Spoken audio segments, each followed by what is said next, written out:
What if you saw Jesus in his full glory? Would your faith be strong enough to stand? Matthew 17 reveals a breathtaking moment where Jesus Christ's glory is unveiled. Faith is tested and divine power is displayed. From a transfiguration to a powerful lesson on trust, this chapter shows us who Jesus truly is and challenges us to rely on him completely. I'm glad you're here. Let's dive right in. Welcome back to our verse-by-verse teaching through the Gospel of Matthew. Today we're in Matthew chapter 17, a chapter that transitions from declaration to deeper revelation. Here we see the transfiguration of Christ, the failure of faith, and a powerful lesson in humility and submission. Matthew 17 to 1-2, the transfiguration. Now, after 6 days, Jesus took Peter, James, and John, and he was transfigured before them. Jesus reveals his divine glory to his inner circle. His face shines like the sun. His clothes become white as light. This is a glimpse of his true identity. Vadi Baucham calls this a heavenly unveiling, a moment of majesty before the suffering. Matthew 17 verses 3-5, Moses, Elijah, and the Father's voice. And behold, Moses and Elijah appear to them. Moses represents the law, Elijah, the prophets. They both point to Jesus, the fulfillment of the Old Testament. Peter wants to build 3 tabernacles, but the Father interrupts. This is my beloved Son, in whom I am well pleased. Hear him. This echoes Matthew 3 verse 17 at Jesus' baptism.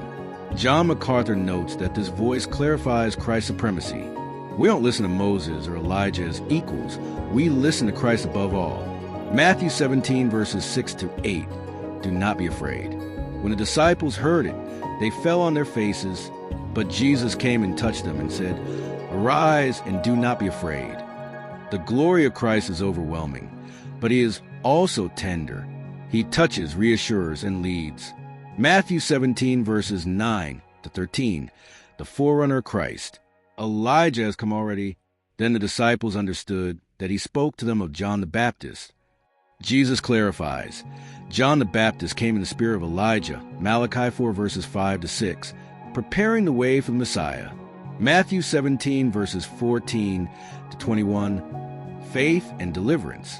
Lord, have mercy on my son, for he is an epileptic. So I brought him to your disciples, but they could not cure him.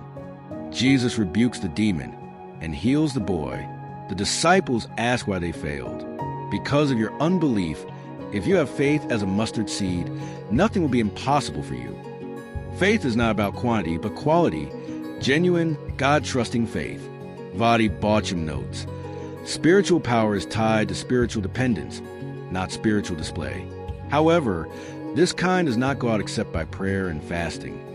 Some spiritual battles require deeper preparation and humility before God. Matthew 17 verses 22-23. Jesus predicts his death again. The Son of Man is about to be betrayed, and they will kill him, and the third day he will be raised up. Jesus continues to prepare them for the cross. But the disciples respond with sorrow.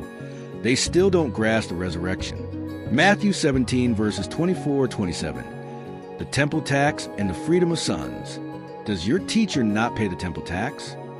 Jesus explains, as the Son of God, he is exempt, but he chooses to pay it to avoid offense.